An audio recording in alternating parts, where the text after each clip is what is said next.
Minhas irmãs e meus irmãos, um bom dia. Eu não ouvi. Que coisa boa. Eu tive uma grata surpresa nessa manhã, mesmo com máscara. Eu vi o pastor Sérgio Lira jovem. Tomei um susto.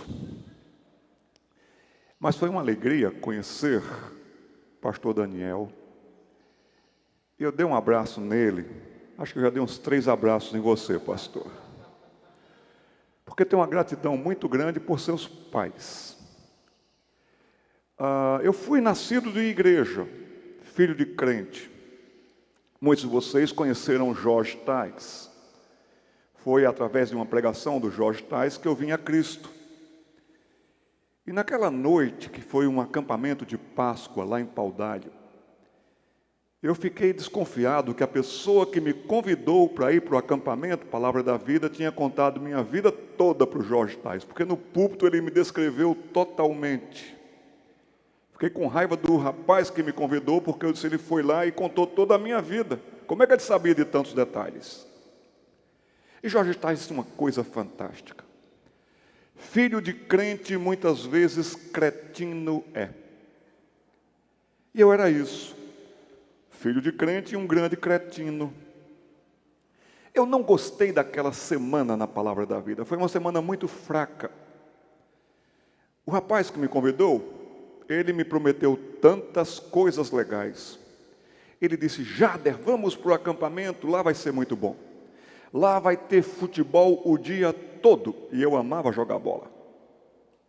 E ele me prometeu outras coisas. E tem cada menina linda. Então, ele não me falou das partes bíblicas de pregação, que ia ter conselheiro chato. Ele não me falou nada disso. Foi uma semana bem fraca.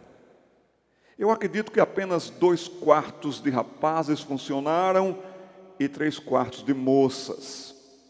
Não dava nem para formar um time de futebol. Naquele tempo as moças não jogavam bola. Então não dava nem para ter o esporte, que era a minha maior alegria, a minha maior satisfação. Então eu disse, isso aqui não tem nada de acampamento, isso aqui é uma fé bem evangélica. Eu vou embora daqui. E as meninas que me prometeram, tudo um bando de mulher feia, parentes do chupa-cabras. Então não tinha o que fazer ali. E ainda tinha um conselheiro chato pegando no meu pé para querer saber da minha vida. Mas teve um casal muito simpático, que foi o Sérgio Lira e a Jamile, que pela primeira vez perguntaram como é o teu nome, quem é você, e se interessaram por minha pessoa.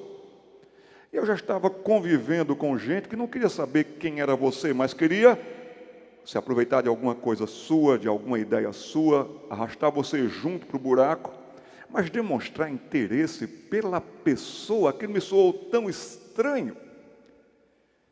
E por isso eu agradeço a Deus pela vida do pastor Sérgio Lira, pela vida da Jamile, porque foram educados, foram bondosos. Eles não falaram a princípio nada, mas eles verbalizaram tudo com a bondade de Deus na vida deles. E eu que queria ir embora daquele lugar, eu disse, vou esperar mais um pouco para ver. E naquela noite eu ouvi o Evangelho, da graça de Deus. E com o tempo, graças a Deus, também fui chamado para o ministério. Eu atuo na área da infância, me preocupo muito com a infância. Eu nem me preocupo tanto com a criança, porque para cuidar de crianças nós temos pediatras, nós temos as escolas e os colégios, e a criança é só uma fase da vida. O ser criança tem um prazo de validade de 7 anos, 8 anos. Depois o menino e a menina naturalmente começam a seguir para a puberdade e daí para a fase infanto-juvenil. Para cuidar de crianças, nesta fase, nós temos pessoas capacitadas. Mas o que me preocupa muito é com a infância. Porque se a criancice passa, a infância fica. A infância fica conosco nas memórias. A infância fica conosco no aprendizado. A infância fica conosco de uma maneira tão magnífica que quando a gente passa por algum local que tem algum aroma no ar, algum cheiro no ar, aquele cheiro nos remota à infância. Quando a gente escuta alguma música, também a gente lembra do tempo da infância. Quero fazer um teste com vocês. Eu vou começar e vocês vão concluir. Tá bom? Eu começo, vocês concluem. Eu vou cantar. Parece que eu sabia que hoje era o dia. Pastor, é assim que a gente pega crente ouvindo música mundana. Muito obrigado por vocês que concluíram essa canção de Vanderlei Cardoso. Eu fui longe, não fui, gente? Uma música, uma canção nos remota à infância. A palavra de Deus é tão sábia que ela diz: ensina a criança no caminho em que deva andar. Provérbios 22:6, talvez o texto mais conhecido de Provérbios. Só que a palavra criança que ali está em Provérbios é a palavra Naar. Naar é criança de peito, é criança de colo. É desde o berçáio, é desde casa que a gente vai ensinando, num gerúndio construtivo de investimento, e a gente vai ensinando ética, costume, moral, decência, organização, mas acima de tudo a fé, para que quando aquela pessoa chegar a uma idade madura, quando for idosa, quando for velha, jamais se desviará dele o ensino que foi ensinado. E quantas vezes nós nos metemos em enrascadas, nós nos metemos em confusões, nós fizemos coisas erradas, mas nós dissemos: não foi assim que eu aprendi do meu pai nem da minha mãe. Automaticamente, essa lembrança nos veio à memória em todos os aspectos, principalmente nos aspectos da palavra de Deus. Nós vamos abrir a palavra de Deus, nós vamos ter 2 momentos nessa manhã. Agradeço ao reverendo Ronaldo pelo convite, agradeço ao conselho da igreja a confiança. Que bom que nós estamos aqui para falar da infância, aquilo que fica, que marca para a vida inteira. Nessa primeira parte, que é a pregação, a exposição, nós vamos falar para os pais. Pai e mãe aqui presentes e os que nos acompanham na internet também. Na segunda parte, na escola bíblica dominical, nós vamos falar sobre os meninos e as meninas, sobre os filhos, os netos. E o nosso tema na escola bíblica dominical, e incentivo você a ficar para a segunda parte, é engolidos pela cultura popular, ou engolidos pela cultura pop. O que significa isso? Que os nossos filhos serão tragados, engolidos, se nós não tomarmos as devidas providências. Nós vamos abrir a palavra de Deus em Mateus, capítulo 25, versículos 14 a 30. Vai aparecer na tela, acredito. Muito obrigado, está ali, Mateus 25, 14 a 30.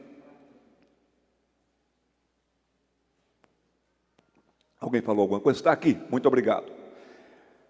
A palavra de Deus nos diz assim: assentados mesmo os mais reverentes sempre.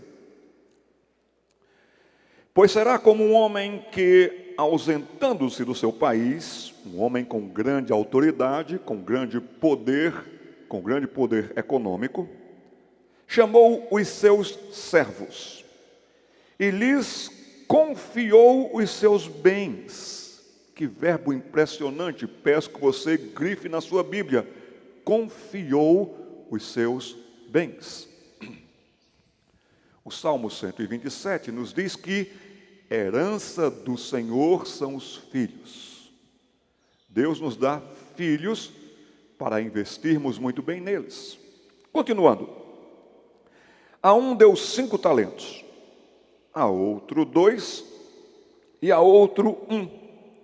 A cada um, segundo a sua própria capacidade. E então partiu. O que recebera 5 talentos saiu imediatamente a negociar com eles e ganhou outros 5. Do mesmo modo, o que recebera 2 ganhou outros 2. Mas o que recebera 1 Saindo, abriu uma cova e escondeu o dinheiro do seu senhor. Depois de muito tempo, voltou o senhor daqueles servos e ajustou contas com eles.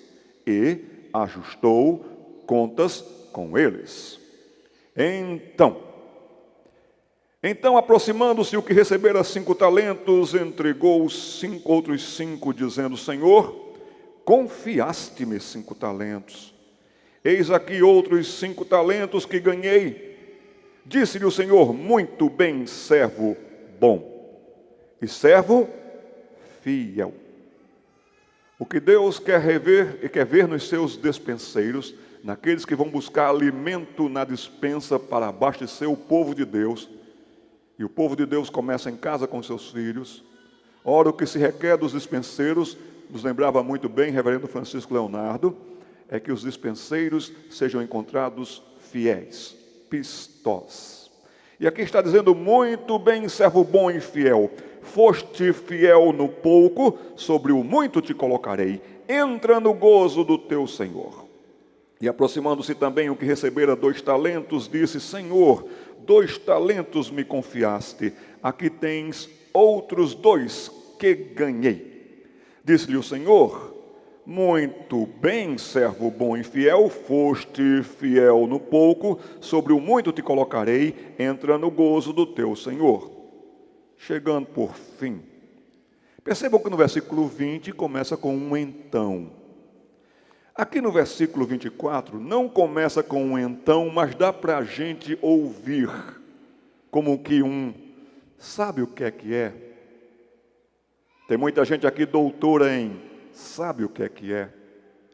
Tem muita gente aqui especialista, diplomada em sabe o que é? Não, sabe o que é? Sabe o que é? Então aqui esse versículo 24 tem essa intenção. Sabe o que é? Então, chegando-se por fim o que recebera 1 talento, disse: Senhor, sabendo que és homem severo, que ceifas onde não semeaste e ajuntas onde não espalhaste, receoso, escondi na terra o teu talento, aqui tens o que é teu. Respondeu-lhe, porém, o Senhor: servo mau e servo negligente. Sabias que ceifo onde não semeei e ajunto onde não espalhei? Cumpria, portanto, que entregasses o meu dinheiro aos banqueiros, e eu, ao voltar, receberia com juros o que é meu. Tirai-lhe, pois, o talento e dai-o ao que tem 10. Porque todo o que tem se lhe dará, e terá em abundância, mas o que não tem, até o que tem lhe será tirado. E o servo inútil, lançai-o para fora nas trevas. Ali haverá choro e ranger de dentes. Oremos mais uma vez. Senhor, um texto impactante. Um texto que tantas vezes, por falhas nossas, reservamos a contar para as crianças. É um texto sobre o fim. É um texto sobre o teu reino, a tua justiça, a tua vontade. É um reino que está inserido em contexto de tempos difíceis do fim. Que quem tenha ouvidos para ouvir nessa manhã, em todo e qualquer aspecto, pela internet também, ouça o que o Senhor quer dizer para a gente com relação aos filhos da gente e a maneira de criá-los e educá-los. Pedimos que o Senhor abra a nossa mente, o nosso entendimento, e clamamos por isso no nome de Jesus Cristo. Amém. Eu vou me basear nesse que recebeu os 5 talentos. Eu não sei quantos aqui são pais e mães. Alguns aqui também, daqui a pouco, serão pais e mães nesses tempos difíceis. Não deixem de ter filhos por causa dos tempos. Tenham filhos por causa do Senhor, porque o Deus eterno prometeu ser o nosso Deus e o Deus dos nossos filhos em aliança. Eu quero investir 5 talentos nessa manhã em vocês. Nós vamos tomar por base os 5 talentos e eu peço que você tome nota. E eu peço que você reflita comigo, que o Senhor nos confiou como pais 5 talentos, e o que você está fazendo com eles. Como enterrar 5 talentos? Se um que enterrou 1 talento teve esse tratamento da parte de Deus, imagine se aquele que recebera 5 enterrasse os 5. A quem muito dá, muito será pedido, cobrado. E Deus nos deu filhos. Que bênção, que alegria. Mas como tem pais no meio evangélico, como tem pais no meio presbiteriano que perderão os seus filhos para o mundo. Perderão os seus filhos para as drogas. Pais presbiterianos perderão seus filhos para uma sexualidade outra. Porque vocês receberam 5 talentos e de vocês será cobrado do Senhor 5 talentos. E é com você. Não é com a escola cara que você colocou o seu filho para ver se aquela escola criava e educava os seus filhos. A escola informa. Quem cria e quem educa os filhos são os pais. O Senhor não cobrará dos seus filhos da igreja. Cobrará a parte da igreja com relação à sua família, ao abastecimento, à atenção, à educação cristã bíblica, como nós vimos hoje pela manhã também, neste chamar responsável, lembrando do que nos diz a Confissão de Fé de Westminster, ou o Catecismo, como nós lemos. A igreja até está fazendo a sua parte. Muitos desses bancos que estão vazios aqui, a culpa não é da igreja. Podia estar o seu filho sentado aqui, podia estar a sua filha sentada aqui, mas eles não estão sentados aqui por sua causa.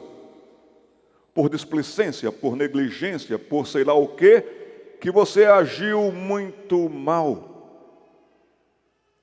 Assim, quais os 5 talentos que Deus dá aos pais? Se você é pai de filhos pequenos, ore ao Senhor e trema diante dEle. E diga: Senhor, me dê capacidade. A palavra de Deus nos diz que Deus deu, aqui na parábola, o Senhor deu os talentos segundo as capacidades. Primeiro talento que Deus nos dá como pais. Agora, antes do primeiro talento, deixe-me dizer uma coisa. Também como é uma história ou uma parábola que muita gente conta para as crianças, mas não conta esse texto para os adultos. Geralmente, se vocês lembrarem, tem umas figurinhas. E as figurinhas são de 5 moedas. 5 moedinhas brilhantes, 5 moedinhas douradas. Mas isso não é um talento. Um talento é uma peça maior e mais pesado do que uma caixa de batatas. Um talento chegava a pesar entre 68 e 75 quilos.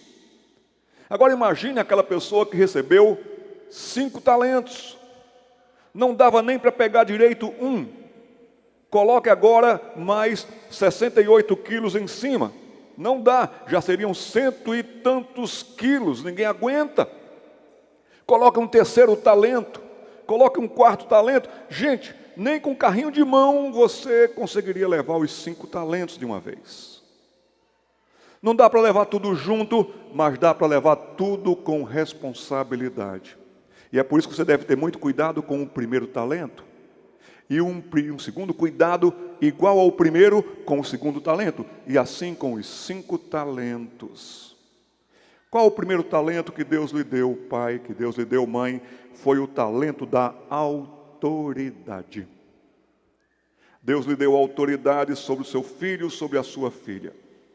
E os filhos amam seus pais com autoridade sobre eles. Uma bênção que Deus nos deu como pais. A autoridade nossa, reconhecida desde o nascimento por nossos filhos. A autoridade para a segurança, a autoridade para a confiança. Ali tem uma criança que está no colo da mãe, ela não vai para qualquer colo. E se acontecer alguma coisa que mexa com a sua estrutura emocional, ela corre para o pai, ela corre para a mãe. É assim naturalmente e foi assim conosco. A autoridade do sim, a autoridade do não, a autoridade do senta, a autoridade do vai estudar, a autoridade do vem almoçar, a autoridade que cuida. Você está investindo e multiplicando sem autoritarismo, sem ser um ditador, mas com autoridade.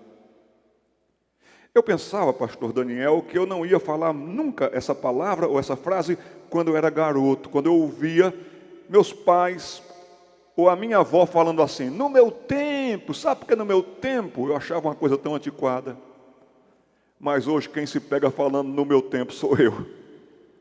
No meu tempo de garoto, no meu tempo de filho, meu pai e minha mãe só falavam comigo uma única vez. Alguém é desse tempo? E muitas vezes meu pai e minha mãe não precisavam nem falar comigo, bastavam só na casa de vocês também. Dona Alzira, uma baixinha desse tamanho, quando Dona Alzira envergava a sobrancelha direita, eu me tremia todo. Mas hoje a coisa inverteu, e inverteu de perversão. Hoje nós vivemos a geração dos pais mais obedientes da história. O filho só fala uma vez. E muitas vezes o filho não precisa nem falar, só basta o filho. Os pais jogaram fora ou enterraram a sua própria autoridade. Pais que não sabem o que fazer. Pais que estão querendo ganhar o mundo, todo mundo, tudo do mundo. Estão perdendo seus filhos. Você está enterrando sua autoridade, pai. Em primeiro lugar, a autoridade é do homem. A esposa, a mãe, sempre será uma auxiliadora idônea. Quem educa os filhos? Os homens. Quem acompanha os filhos? Os homens. Quem tem que ir para a reunião de pais e mestres? Muito obrigado. Só um homem falou, gente. Eu quero ouvir das vozes masculinas. Quem deve ir para a reunião de pais e mestres? Os homens. Agora, você, mãe, vai na reunião de pais e mestres. Quando tem um homem lá, até o pessoal estranha. Quem tem que saber como é que está o seu filho no colégio é você. Sabe, por peso de autoridade, você há de se lembrar, a autoridade da sua mãe valia e era uma, mas a autoridade do seu pai tinha peso maior. Se tinha que tratar com seu pai, se a conversa era com seu pai, você fazia 3 orações. Uma por arrependimento, outra por pedido de perdão e outra por pedido de misericórdia. Mas aonde está a autoridade dos homens? Os homens estão fugindo. Os homens estão delegando. Os homens estão se tornando covardes. Tem aumentado o número de homossexualidade, de homossexualismo infantis por causa dos homens. Tive o privilégio de ser secretário nacional da infância e, por graça de Deus, procurei dinamizar a Secretaria Nacional da Infância na nossa denominação. E viajei esse Brasil inteiro, como viajo até hoje. Deus nos deu um privilégio chamado União das Crianças Presbiterianas, UCP. Mas a coisa mais difícil é encontrar voluntários para a UCP e homens. Tínhamos a nossa UCP em São José dos Campos, que chegávamos a ter 70 e até mesmo 90 crianças matriculadas. Por quê? Porque nós trabalhamos com homens. Os homens estavam juntos. Os homens estavam participando, o casal vinha, o casal estava investindo, o casal estava dizendo, eu tenho um grande compromisso com essa geração, e se eu perder essa geração, se essa geração se desviar, se essa geração for embora, a culpa é minha. Eu vou ter que prestar contas ao Senhor. Eu quero que vocês saibam uma coisa que eu tenho dito por todo o Brasil, lugar de homem é no departamento infantil. Nós estamos precisando de homens ensinando às crianças. Nós estamos precisando de homens ensinando aos pré-adolescentes, aos adolescentes. Os dias são maus. Os meninos estão perdendo sua gana, sua garra, sua masculinidade e sua identificação. Então, homens, se vocês têm dons que Deus lhes deu, dom do ensino, dom da misericórdia, dom da exortação, dom da admoestação, ore ao Senhor, prepare-se melhor e vá atuar investindo em vidas. Eu queria que você anotasse isso. Uma vez eu vi uma frase em inglês que dizia, a fé começa em casa. Podemos repetir isso? A fé, de novo, a fé começa em casa. A fé para um incrédulo vai começar na igreja, se ele estava passando na rua, ouviu um cântico, o coral cantando, ele entrou, sentou no último banco, o pregador pregou. Quantas pessoas já vieram à fé assim? E a fé veio a eles assim. Para os incrédulos, a fé começa numa pregação na igreja, num evangelismo ao ar livre. Mas se você tem família, e se a sua família é uma família de evangélicos, se a sua família é uma família de presbiterianos, então a fé dos seus filhos começa em casa, não começa na igreja. Na igreja é abastecida, apoiada, aconselhamento existe, mas a fé começa em casa. É quando os seus filhos veem você orando, é quando os seus filhos veem você reconhecendo a graça de Deus, a glória de Deus. É quando seus filhos escutam de lábios que confessam o nome de Jesus em casa. É quando vê o homem se comportando como um homem de Deus, uma mulher de Deus, mas quando não vê o evangelho na sua casa. Eu já vi também muita gente perder a fé em casa.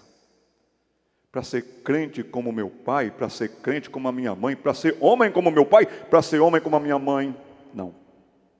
A fé começa em casa. Primeiro talento que eu falei nessa manhã foi a autoridade. Segundo talento, credibilidade. Seu filho lhe dá tanto crédito. É tão importante para o seu filho a sua palavra que ele vai conferir com você. Qualquer coisa que ele ouvir, ele pergunta: é mesmo, pai? É mesmo, mãe? Uma vez eu estava fora do país. Eu encontrei um garotinho de 5 para 6 anos de idade. E eu perguntei para ele: o que você sabe do meu país? Faz tempo isso. E era aquela ideia de que o Brasil era samba, Pelé, futebol e selva. E eles achavam que aqui nós tínhamos ainda dinossauros, onças e tudo andando no centro do Recife. Para eles, o centro do Recife ou o centro do Rio de Janeiro era tudo selva. E eu perguntei: o que você sabe do meu país? E ele falou assim: tem muito bicho lá, muita selva lá, Amazônia, não é? Eu disse: sabe como são os bichos do meu país? E ele se mostrou interessado, aquele garoto de 5 anos. E eu disse: como é que os cachorros aqui na Alemanha falam? Como é que eles soltam sons? E aquele garoto assim dizendo: mas que pergunta imbecil, não? Que pergunta idiota, não? Mas era um menino educado e respondeu: au. Eu falei: pois no meu país os cachorros fazem assim, miau. Aquele garoto arregalou os olhos. Aí eu disse: como é que o cavalo fala aqui, ou expressa som aqui? E ele, já todo constrangido, relinchou. E eu disse: pois lá no meu país os cavalos fazem cocoricó. E aquele menino foi tão educado, não quis desrespeitar um visitante. Falou assim: só se for no meu país, porque aqui os bichos são normais. Eu achei tão bonito, porque também cada vez que eu perguntava o que é que cada bicho fazia, que eu dava uma resposta ridícula, ele olhava para o pai dele, para a mãe dele, para conferir. Mãe, é assim mesmo? Mãe, esse homem está falando essa coisa? Mãe, que é isso? Cavalo fazendo cocoricó? Credibilidade. Seus filhos amam conversar com você. Às vezes ele passa um dia todo para ter aquela conversa com você. Aí quando chega em casa, você é frio. Não, agora não tenho tempo. Papai não tem tempo, mamãe não tem tempo. A gente tem tempo para todo mundo, mas a gente não tem tempo para os filhos. A gente vai perder o filho para o mundo. Credibilidade para consulta. Crianças fazem perguntas espirituais. Sobre a vida, sobre a morte, sobre a eternidade. Quer saber? Se você não responde, aquela pergunta vai ficar no peito. Essa criança não vai perguntar a outra pessoa, aquilo vai se transformar em dúvida, aquilo vai se transformar daqui a pouco em descrédito. Porque se meu pai não responde, minha mãe não responde, será que existe mesmo? A primeira pessoa que um filho, uma criança consulta são os pais. Então, honesto é. Perguntas honestas precisam de respostas honestas. Não inventem, não enrolem. É muito mais sábio e certo você dizer para o seu filho: filho, papai não sabe agora. Olha, mamãe não sabe agora. Mas eu vou procurar saber, eu vou tomar nota, eu vou procurar o pastor, eu vou ver um livro, vou ler um livro, vou consultar alguma coisa e vou te dar uma resposta. Não deixe para lá, porque perguntas espirituais não respondidas geram grandes dúvidas mais na frente. Credibilidade na sua palavra, nas suas promessas. Hoje nós vamos sair, hoje nós vamos para tal canto. Haja o que houver, não quebre a sua palavra. Responda com o que você souber. Com o que você não souber, você vai consultar para responder. Você estará tendo a credibilidade do seu filho. Terceiro talento, a confiança. A segurança pessoal que uma criança tem. Quando acontece alguma coisa, uma criança muito pequena corre para os braços da mãe. Um pouco maior procura socorro no pai. É impressionante isso. Eu tenho 2 filhas. Já são moças, uma já está casada. Mas era impressionante que por qualquer coisa prática, a mãe. Qualquer coisa que elas precisavam, a mãe. Quantas vezes, e elas já na universidade, morando em outra cidade, ligavam, eu atendia: oi pai, tudo bem? Como é que está o senhor? E vai e volta. Aquela conversa tão bonita e agradável, mas a próxima pergunta era: a mãe está aí? A mãe está aí? Mas quando foi um dia, a minha filha ligou, minha esposa atendeu. E a minha filha estava com a voz sofrida. E a minha filha disse naturalmente, já uma moça habilitada de condução de veículos: mãe, o pai está aí. A minha esposa já entendeu todo o contexto. E disse: Fernanda está precisando falar com você. E eu já atendi o telefone com toda a preparação de um homem que sabe que a sua filha está precisando.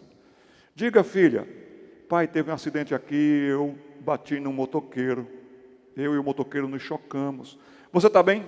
Eu estou bem, filha. Ele está bem? Ele está bem, pai, mas está aqui, a moto teve algumas avariações. Eu disse: filha, fique tranquila.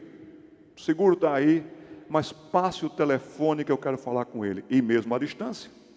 E mesmo à distância. Aquilo foi tão importante para minha filha, mesmo ela sendo jovem, mesmo ela estando na universidade, foi tão importante que eu conversei com o rapaz e disse: olha, moço, aqui agora é uma conversa do pai da moça com você, de homem para homem. Você está bem? Está precisando de alguma coisa? O que aconteceu? E só com o jeito da minha fala, ele percebeu que aquela menina tinha pai. Mesmo à distância, a autoridade do pai estava perto. A credibilidade do pai estava perto. A confiança do pai estava presente. E eu disse: vou cuidar de tudo, mesmo à distância. Você vai na oficina, você vai fazer tudo isso. E acertamos tudo. Filhos têm confianças nos pais. Filho, filha tem confiança no pai. Assim você está correspondendo, você está investindo na sua vida, em oração, em dependência. Você está cada vez mais investindo, aprendendo mais, para quando precisar, sabendo que você vai usar, você tenha recursos. Terceiro talento. Quarto talento que nós estamos vendo aqui, que você não pode enterrar, é a admiração. Os filhos admiram os seus pais. Lhes dou provas contundentes disso. A apresentação da escola. A apresentação da escola, coralzinho das crianças, cantando, ou aqui na igreja mesmo. Aqueles olhinhos lá que estão aqui, que são os olhinhos do seu filho, da sua filha, procuram os olhos de quem? Dessa senhora? Dessa senhora? Daquela senhora? Não. Elas sabem que essa senhora, aquela senhora estão aqui. Mas os olhinhos estão procurando quem? O pai e a mãe. Daqui, dá um tchau para você. É ou não é, gente? Porque o que os filhos querem é que vocês vejam que eles estão dando o melhor para vocês. Estão fazendo aquilo, cantando com todo o coração, dizendo: meu pai está vendo, minha mãe está vendo. É tão importante que vocês vão às atividades no colégio. É tão importante que vocês venham nas atividades da igreja. Homem que está me escutando, se você podia estar aqui hoje pela manhã e você não está, e só está sua esposa e seus filhos, você está cometendo pecados. Não tem desculpa para você. Mãe que está me escutando pela internet, se você devia estar aqui, está com saúde, com condição, mas você ficou vendo séries na TV até tarde e não está com seus filhos aqui, você está tirando seus filhos da igreja, você está tirando seus filhos da escola dominical, você haverá de prestar contas a Deus por causa disso. Deus nos quer reunidos. Minhas irmãs e meus irmãos, nós temos uma história para contar, que é a história da pandemia. Como nos entristeceu não poder vir à casa do Senhor, para estar com o povo de Deus. Vocês estão aí com essas máscaras inconvenientes, e elas são inconvenientes, mas é tão bom estar aqui no meio do povo de Deus. Vocês não têm o direito de privar seus filhos disso, nem vocês. Uma pesquisa na Suíça revela que filhos e filhas que vêm para a igreja só com a mãe, ou o pai é incrédulo, ou o pai não está levando a vida cristã na conformidade do cristianismo, que é todo mundo na casa de Deus, para o culto a Deus, para o aprendizado da palavra de Deus, para a escola bíblica dominical, e eu amo a escola bíblica dominical. Está comprovado lá na Suíça, em pesquisas, que filhos que só vêm com a mãe, que a mãe traz, cerca de 70% desses filhos se desviam.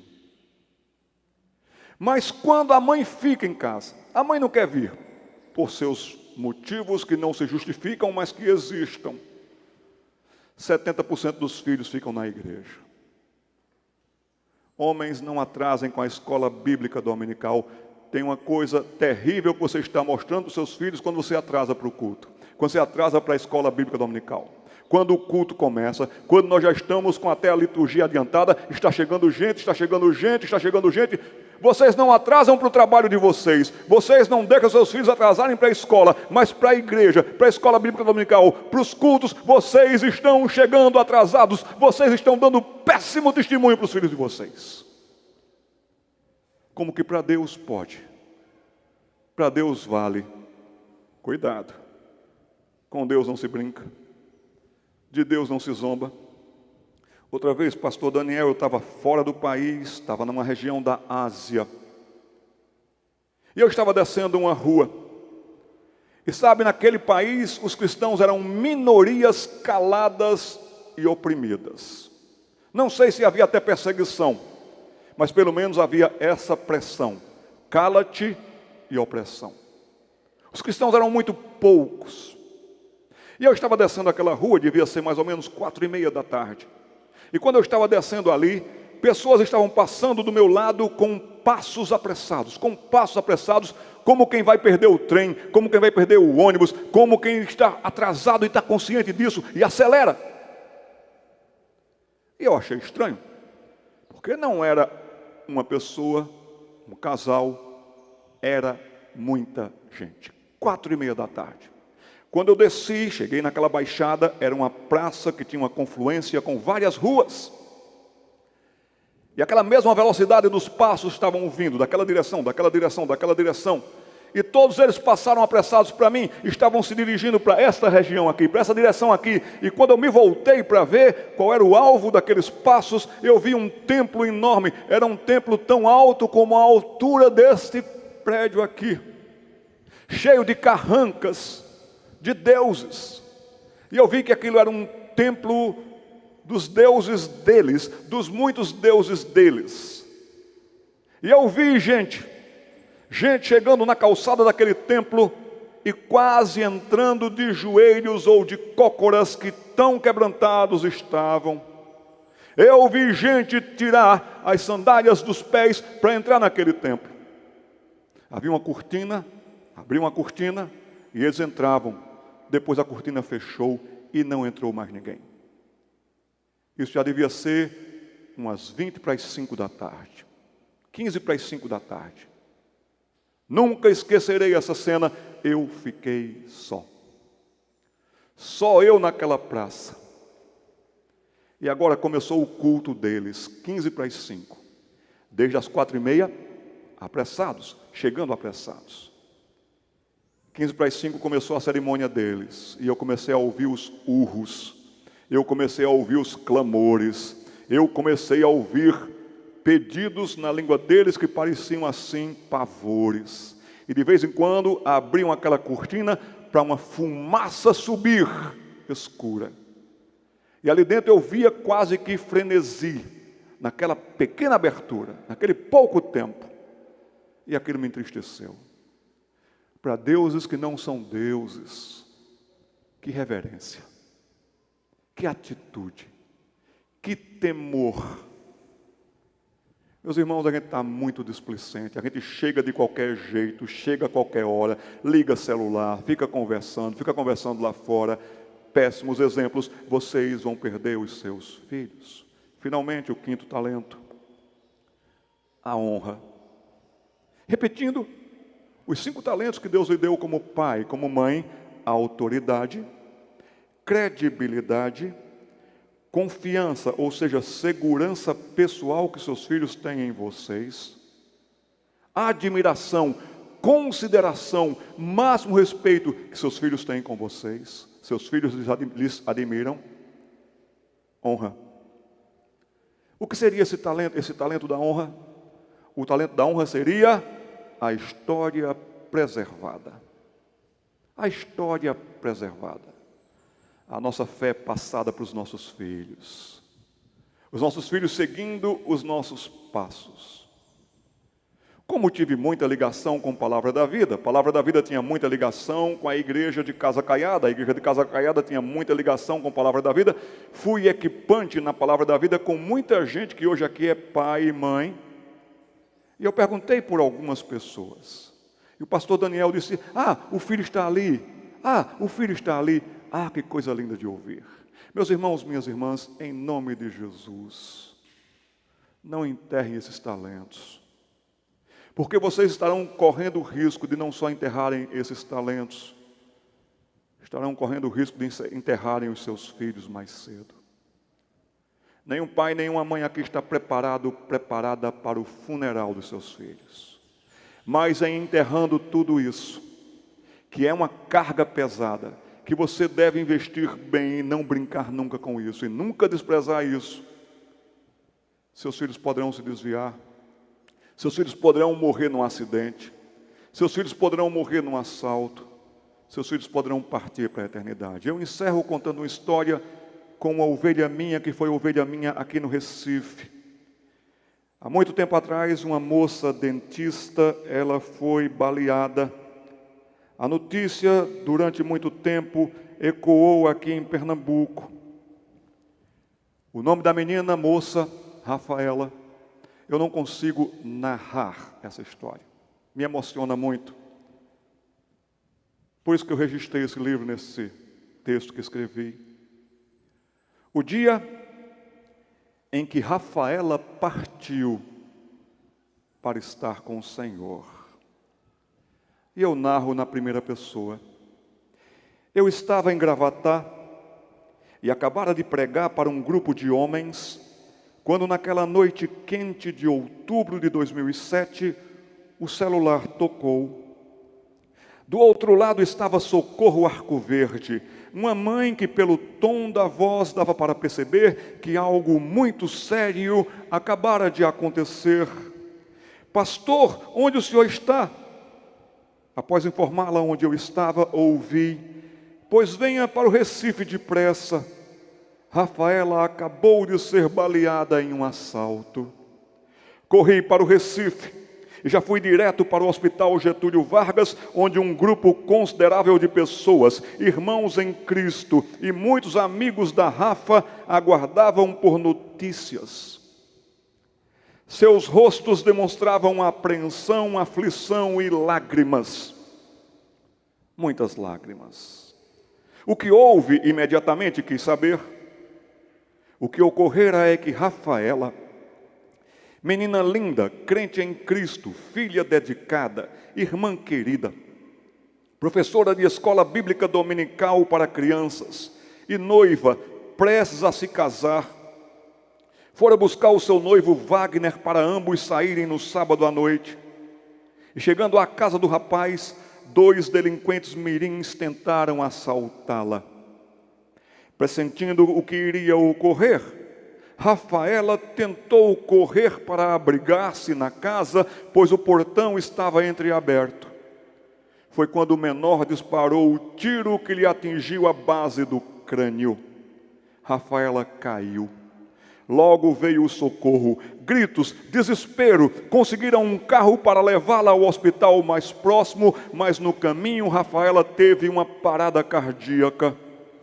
Avisados por um telefonema que um caso muito grave estava chegando, a equipe médica já estava no hall de entrada e ali mesmo o habilidoso cirurgião fez uma incisão no tórax da Rafaela, apalpando o seu coração e fazendo massagem cardíaca, conseguiu ressuscitar a moça. Rafaela foi removida para um hospital com mais recursos. Foram feitos raio-x e outros exames. Logo se constatou o pior. O projétil havia feito grande estrago. Rafaela iria ficar pentaplégica, ou seja, não mexeria nada além dos olhos e até a respiração iria depender de aparelhos. Vi quando a levaram na maca a caminho do centro cirúrgico. Todos ficamos ali, orando, chorando e esperando contra o tempo. Rafaela Arcoverde viveu mais 3 dias e depois partiu para estar com o Senhor. Antes de ir, porém, tive um tempo com ela na UTI. Aproximei-me e ela sorriu. Foi o sorriso mais bonito de todo o estado de Pernambuco. Eu não sabia o que dizer, mas o que eu disse foi a realidade. Também citei para ela a palavra e as promessas de Deus. Eu lhe disse baixinho ao ouvido: Rafa, querida, você sabe que o seu estado é muito grave? Ela, que estava consciente o tempo inteiro, assentiu piscando os olhos. E eu continuei: mas sabe, Rafa, nada do que possa nos acontecer ou venha a acontecer neste mundo poderá nos separar do amor de Deus que está em Cristo. Quando mencionei os santos nomes de Deus e de Cristo, Rafaela abriu um sorriso como eu nunca vira em toda a minha vida, de alguém se alegrando tanto em Deus, seu Salvador. E ela piscou os olhinhos com mais força e ânimo, enquanto sorria, e uma lágrima descia por sua face. Passei a mão por seus cabelos e lhe disse: minha menina, vamos cantar um hino de louvor a Jesus nesse exato momento? Reclinei a cabeça mais ainda, aproximando-se do seu ouvido, e cantei baixinho para ela: em nada ponho a minha fé, senão na graça de Jesus, no sacrifício remidor, no sangue do bom Salvador. A minha fé e o meu amor estão firmados no Senhor, estão firmados no Senhor. Cantávamos ali, ela e eu. Da minha boca saía uma voz trêmula e baixinha.